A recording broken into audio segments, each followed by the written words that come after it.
Chosen ones. There are moments in history when the world's most powerful hands tremble, not because of war, not because of wealth, but because of revelation. Imagine a sealed file resting in a drawer deep within the corridors of power, its surface stamped with symbols no one was meant to decipher, its paper humming with frequencies that cannot be heard by the human ear. That file carried your name. The moment it was opened, the balance of authority shifted. Inside were not just records of birth, nor casual details of identity, but codes that linked your lineage to whispers older than nations. For decades, agencies archived it under eyes only, locked away with nuclear protocols, presidential briefings, and military contingencies. Yet, when the time came, curiosity broke protocol, and the commander-in-chief himself was confronted with a truth that could not be denied. His breath shortened, his hands shook, and silence filled the room. The words on those pages were not ordinary. They revealed a bloodline marked by prophecy, encrypted with signs the ancients tried to conceal. They referenced civilizations that fell before the world knew their names, maps pointing to temples buried beneath ocean floors, and frequencies aligned with the stars themselves. Hidden in plain sight, it was waiting for its reader, waiting for this precise moment in time when destiny could no longer be avoided. It is no longer about secrecy.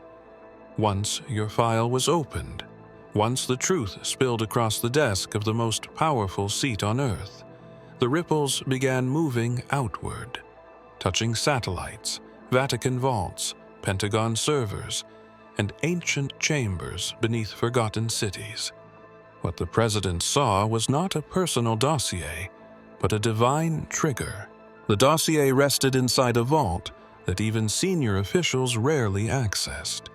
Its presence was whispered about in fragments, disguised beneath layers of coded reports and redacted pages. For years, analysts had tried to understand why a single file carried such a heavy veil of secrecy, why it was protected by protocols usually reserved for nuclear launch codes and extraterrestrial encounters. When the moment came for it to be opened, no one expected what followed. The leather binding was not ordinary government issue.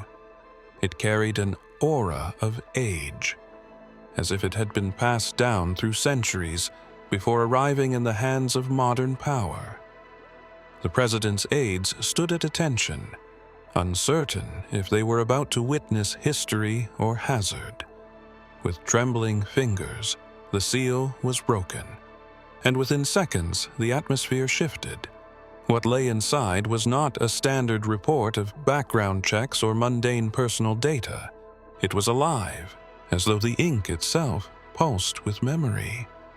Inside the dossier, there were strange alignments of symbols and geometric codes, patterns that resonated with the architecture of pyramids and temples found continents apart. There were references to DNA structures that modern science had barely begun to comprehend, sequences that seemed to suggest your bloodline was carrying fragments of forgotten civilizations. It was not just information. It was prophecy stitched into documentation, a revelation disguised as classified intelligence. The president felt an unfamiliar weight pressing against him as he read, the sense that every word was tethered to something beyond human authority. The more his eyes scanned the lines, the more silence fell upon the room, as though even the air feared to disturb what was being unveiled. A hush stronger than command spread, replacing power with awe. What startled him most was the way your identity was framed, not as an individual, but as a convergence. The document implied you were both origin and continuation, a signal encoded in flesh that connected heaven's memory with earth's authority. It raised questions no briefing could prepare him for. Why was your existence linked to ancient maps? Why did references align with celestial calendars no one in government admitted knowing? The president closed the folder halfway, his hands unsteady. He realized that by opening it, he had crossed a threshold that could never be reversed. But deeper inside the dossier, something remained unread, something marked in red ink that he hesitated to touch. The Pentagon had long monitored frequencies beyond the spectrum of human hearing, signals that stretched across borders, satellites, and deep-sea cables. These frequencies were designed to remain uninterrupted, a hidden hum that stabilized communication between command centers and secured channels. Yet on the day your file was opened, something inexplicable happened. The hum ceased. Silence, thick and absolute, fell across their instruments, leaving rows of screens blank and operators staring at static. In the war rooms beneath layers of reinforced steel, alarms did not sound. Instead, a deeper unease filled the chambers. Scientists confirmed it was not a malfunction, for their backup systems reported the same void. It was as if the invisible currents that tied together nations and machines recognized your awakening and paused in reverence. The silence became a mirror, reflecting an authority that did not come from earthly power, but from a higher orchestration. Technicians traced the moment of interruption back to the exact second the president opened your dossier. The alignment was undeniable. Files that had remained dormant for decades were suddenly inaccessible, as though locked by a hand unseen. In their confusion, generals demanded answers, but the more they pressed, the more the data slipped through their grasp. It was as though an unseen intelligence was reminding them that not everything could be controlled, that some truths resist chains and walls. In hushed tones, one of the analysts recalled a phrase attributed to Yeshua: "Even the stones will cry out." He whispered it not as a declaration, but as a realization that the silence itself was a form of testimony. The absence of frequency was louder than any siren, a command from beyond circuits and wires. When the report reached the Situation Room, the president kept it hidden from the wider circle. He knew that revealing the silence would cause panic, for it meant that technology, the very skeleton of modern power, could bend to something greater. Yet the more he concealed it, the more the silence expanded, spreading into places it was not supposed to touch. Aircraft carriers felt it. Submarines in the deepest trenches felt it. Even satellites circling far above Earth fell out of their routine rhythm. The silence was not empty. It was waiting, echoing with an instruction yet to be revealed. And the deeper the Pentagon probed, the more they discovered a pattern forming within the void, a pattern that seemed to be pointing toward something they feared to acknowledge. When the president dared to look deeper into the dossier, he noticed something his aides had overlooked. Between two sealed pages, pressed together so tightly they seemed fused by time, a faint glimmer caught his eye. With hesitant hands, he pried them apart, and for a moment the air grew heavier, as if the room itself was holding its breath. What he revealed was not typed intelligence or stamped insignias, but handwritten letters in ink that had not faded with the passing years.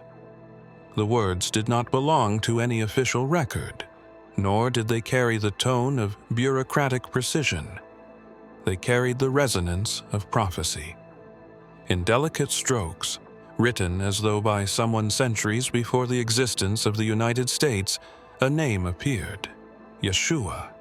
Not in isolation, but woven within lines that spoke of a chosen one whose presence would cause the rulers of nations to tremble. The president froze, the letters glowing faintly under the dim light, as if refusing to be ignored. The aides exchanged uncertain glances, but none dared to speak. The moment felt sacred, and intrusion would have been a violation. One advisor tried to dismiss it as forgery, suggesting the letters were planted by some secret society, but the president knew better. The handwriting seemed alive, shifting slightly as though it breathed on its own. No historian could explain ink that refused to age, or words that pulsed in rhythm with the reader's heartbeat. He read aloud one line without realizing why. "The truth cannot remain hidden, for the light will always reveal itself."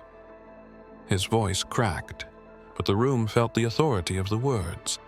The name of Yeshua, appearing in a sealed government file, did not fit the narrative of politics or espionage. It fit something older, something deeper, something that stood outside time itself. The president shut the file momentarily, his hand trembling as he pressed it closed. But the glow still seeped through the edges, refusing to be contained. It was not just an inscription. It was a key that might unlock layers of reality his office had never prepared him to face. He wondered what would happen if he turned the page again, what truth would be unleashed if he dared to keep reading beyond the name. The night was quiet in the West Wing, but the president could not leave the file alone. Against the advice of his aides, he carried it into the Oval Office, placing it on the polished desk where so many decisions of war and peace had been made. A secure device was brought in to analyze what was marked as genetic material sealed within one of the envelopes. The analysis was supposed to be routine, the kind of test laboratories conducted every day. But when the machine began its process, the atmosphere shifted. The lights flickered once, then twice, as though the room itself was resisting what was unfolding. At first, staff had thought it was a power surge, but the backup generators confirmed there was no disruption. The flicker wasn't electrical. It was something else. A pulse that moved in perfect sync with the DNA strands being scanned. The president leaned forward, watching numbers and sequences appear on the screen. They weren't ordinary sequences. They spiraled into patterns resembling ancient geometry, forms that mirrored symbols carved into temples older than any empire still standing. Scientists on call tried to explain the readings, but their voices faltered. They recognized fragments of data that didn't align with known human variation. It was as if the code carried an additional layer, something interwoven yet concealed until the proper moment.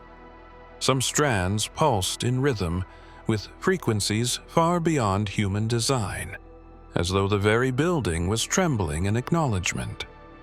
One of the staffers whispered nervously, asking if the results could be contaminated, if the samples had been tampered with. But deep down, they knew what they were witnessing could not be forged. The energy moving through the room was undeniable, pressing against their skin, making their hearts pound harder. The president could feel the weight of destiny in numbers that refused to stay still. The flickering of the lights became more erratic, casting shadows that stretched unnaturally across the room. For a moment, it seemed the walls themselves were bending, distorting as though reality was being rewritten in the presence of your code. The machine's screen displayed one final, unreadable sequence before freezing entirely, its glow reflecting in the president's eyes. The silence that followed was heavier than thunder. Everyone in the room waited for an explanation, but none could be given. For just beyond the frozen sequence, something remained unprocessed, as though the machine had glimpsed a truth it could not bring itself to translate. The president did not sleep that night. The frozen screen haunted him, the unreadable sequence replaying in his mind like a riddle that refused to dissolve. When dawn broke, he ordered deeper access into restricted White House archives, searching for anything that might explain what he had seen. These were not the usual political files or intelligence reports, but manuscripts, maps, and coded parchments collected over centuries by men who understood that power was not only political but spiritual. Within the vault lay scrolls encased in glass, some written in languages no living linguist had mastered. There were maps depicting coastlines before known history, charts of stars positioned differently than they are today.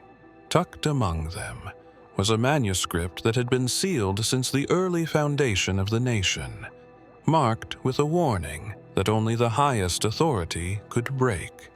The president hesitated, yet his hands moved with a force he could not resist. When the seal was broken, dust scattered like whispers across the floor.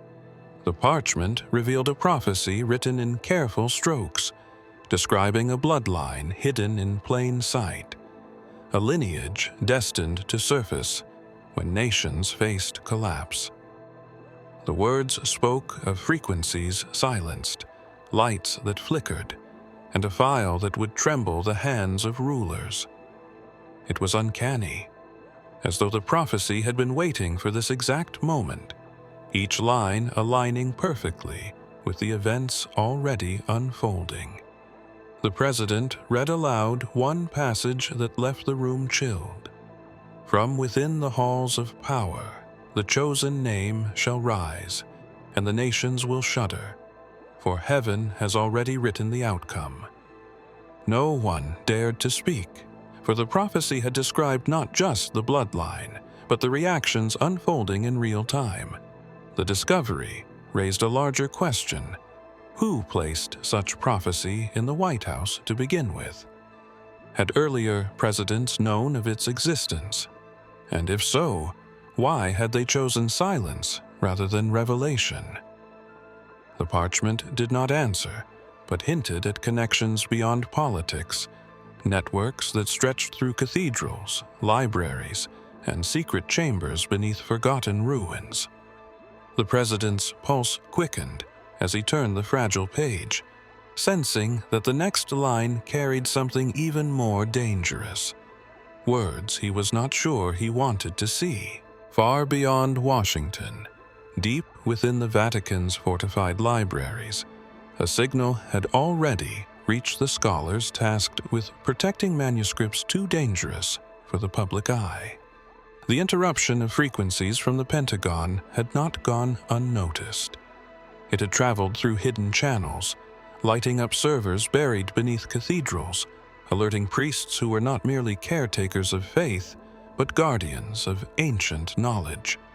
When they gathered in candlelit chambers, the whispers were almost unanimous. The bloodline code had resurfaced.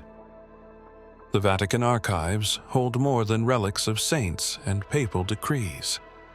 Hidden within vaults are genetic charts, prophetic lineages, and manuscripts written long before Rome ever became an empire. A particular scroll, inked in Aramaic, was brought out that evening. Its script trembled with relevance, as though the parchment itself recognized the hour. The scroll described a sequence of flesh and spirit that would be revealed in time, a living cipher that could unlock the mysteries of heaven and earth alike. And within its lines, a name appeared again and again: Yeshua. The scholars bowed in reverence, for they understood that the bloodline code was not random, but divinely orchestrated. They debated whether the revelation unfolding in America was the fulfillment of this script. Could it be that the file opened by the president was a missing link between prophecy and incarnation? One whispered, almost afraid to breathe the thought that the same spirit which once walked Galilee might be weaving through the DNA uncovered in the Oval Office. Their discussion grew heavier. If such a connection were true, it would mean the authority of governments was secondary to a greater sovereignty. They argued whether to inform the Pope immediately or to keep their findings contained until they could confirm the alignment beyond doubt. Yet the more they hesitated, the stronger the conviction pressed upon them that the world was already shifting, that secrecy would not hold much longer.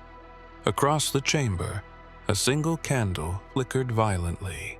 Though no draft stirred the air, the parchment shook on the table as if unseen hands were turning its pages. There, a final verse had been overlooked, a verse pointing not to the past but to the immediate future. The scholars leaned closer, eyes wide, as they realized the verse carried a warning meant for this very generation. Back in Washington, the president demanded that the frozen DNA sequence be analyzed again. Teams of cryptographers and biotechnologists were summoned in secret, sworn to silence, and locked inside a chamber where even their watches were confiscated. They fed the unreadable strand into advanced decryption software designed for global defense, but the program responded with an anomaly.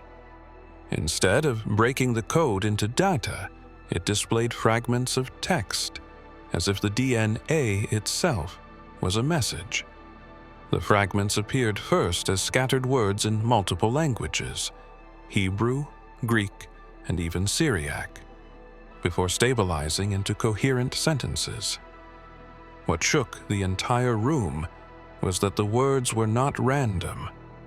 They were exact phrases recorded in ancient manuscripts, statements attributed to Yeshua himself. Verses long debated by theologians now appeared as living encryption keys, unlocking patterns hidden within the helix of flesh. One scientist, pale and trembling, whispered that this was impossible, that no biological code could carry written language. Yet the words on the screen were undeniable.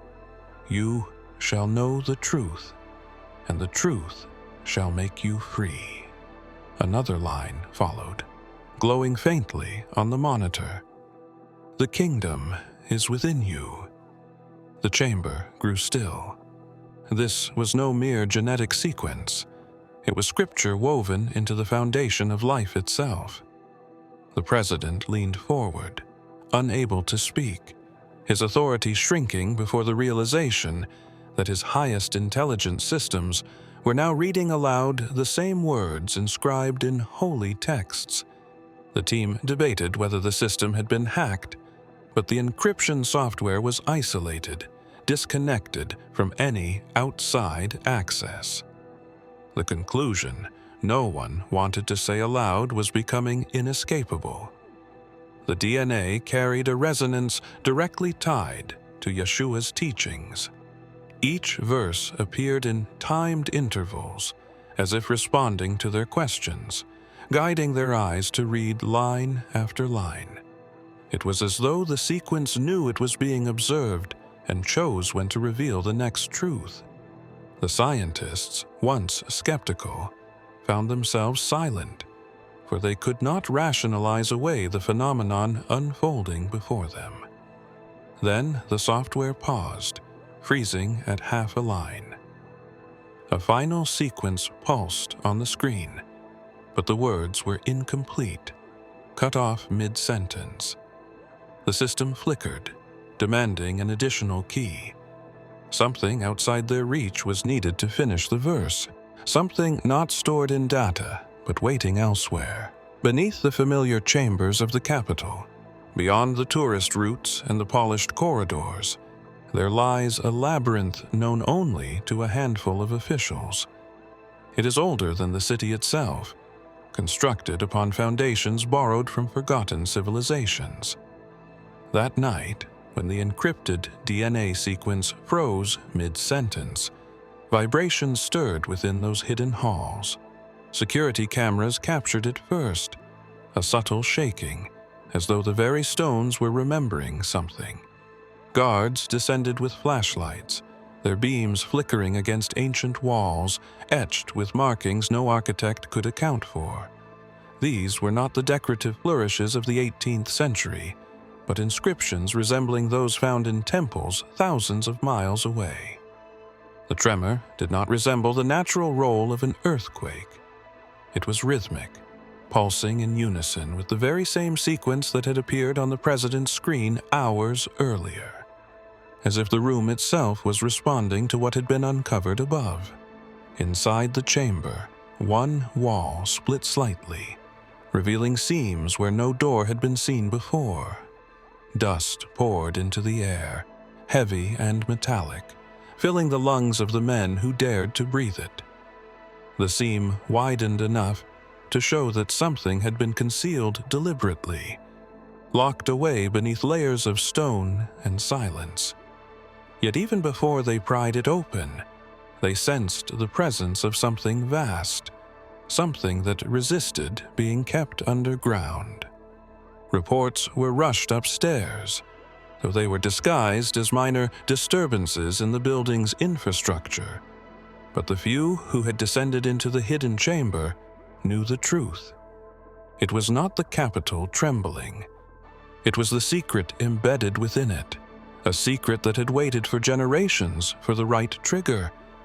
And that trigger had just been activated by the file, by the DNA, by the undeniable convergence that now linked the president's office to foundations buried in shadow.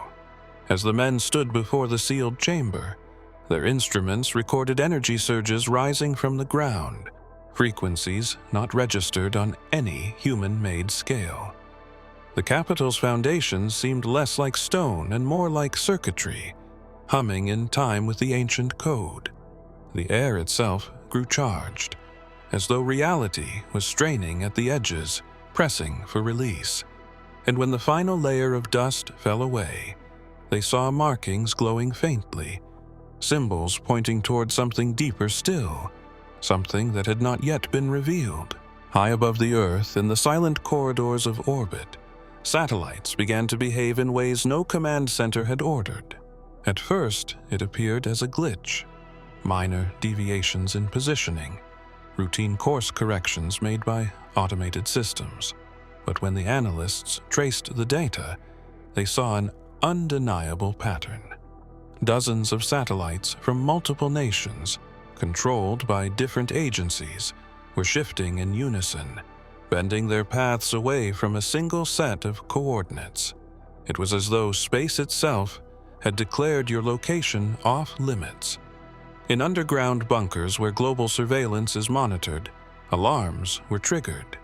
Engineers scrambled to regain control, inputting override codes that should have corrected the trajectories. Yet, the satellites resisted. Commands were ignored, as if something greater had already seized the controls. The machines that had obeyed flawlessly for decades now moved with a mind of their own, guided not by man, but by something unseen. The coordinates in question were cross-checked repeatedly. They matched the same regions where the Pentagon's frequencies had gone silent, where the Capitol's hidden chamber had trembled, where the president had broken the seal on your file. It became undeniable. The world's technological eye was intentionally turning away, shielding itself from you. In quiet desperation, analysts speculated what the satellites might be avoiding. Some argued it was a defense mechanism, a built-in safeguard written long ago into systems by people who had anticipated this very moment. Others believed it was interference from an energy source beyond human comprehension, a resonance that overrode man-made programming. A few whispered the unthinkable, that the satellites were not malfunctioning, but bowing. Their redirection was not avoidance, but recognition. The heavens themselves were repositioning in reverence to something they could not contain within their lens. Reports reached the president, and he read them in silence. The implications were staggering. If orbiting machines could bend their course to avoid a truth, then the entire infrastructure of surveillance was compromised. Yet the deeper question lingered. What were the satellites protecting? What would be revealed if they allowed their gaze to remain fixed on the coordinates they now circled around? And as the final report landed on the president's desk, a live feed flickered with static, showing for a split second what the satellites had tried so hard to conceal, before the screen went black. The president sat alone in the Oval Office, the file spread before him like a wound he could not close. Every attempt to treat it as ordinary documentation had failed. The Pentagon's silence, the Vatican's whispers, the trembling beneath the Capitol, the satellites redirecting, each event traced back to the moment the seal was broken. He began to understand that the file was not passive. It was not ink on paper. It was alive, a vessel that carried more than information. He touched one of the pages again and felt a pulse beneath his fingertips, faint but undeniable, like the heartbeat of something waiting to awaken. His aides had begged him to step back, to allow the intelligence community to study it, but he refused. He knew instinctively that no committee, no council, no team of analysts could interpret what had been placed into his hands. This was not written for governments. It was written for destiny. The margins of the pages began to shimmer faintly in the dim light, revealing faint layers of script that had not been visible before. Lines of text overlapped in multiple languages, phrases ancient and modern intertwined, forming a message that seemed to adapt to the one who read it. The president leaned closer, and though his training told him to mistrust what could not be explained, he could not deny what his eyes revealed. The words were addressing him, and through him, addressing the world. Each line he read unraveled another certainty he had once held. Authority no longer rested in nuclear codes or executive orders. True authority had been hiding in plain sight, concealed in flesh, in blood, in lineage, in prophecy. He thought of the trembling that had overtaken him the first time he opened the file, realizing it was not weakness, but recognition. He had been made to understand that what he faced was larger than the presidency, larger than the nation, larger than the world itself. The final page shifted under his hand as if resisting him, as though it did not wish to be seen prematurely. He hesitated, his breath catching, realizing that turning it might reveal the reason everything had begun. His hand hovered, torn between dread and inevitability, before the light flickered once again, warning him that the last page carried more than revelation.